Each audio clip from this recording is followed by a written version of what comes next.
الحمد لله الذي أنزل على عبده الكتاب ولم يجعل له عوجا. الحمد لله الذي أنزل على عبده الكتاب ولم يجعل له عوجا قيما لينذر بأسا شديدا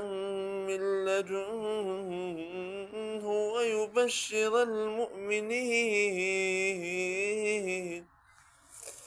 ويبشر المؤمنين الذين يعملون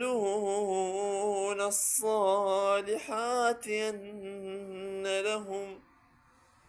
أن لهم أجرا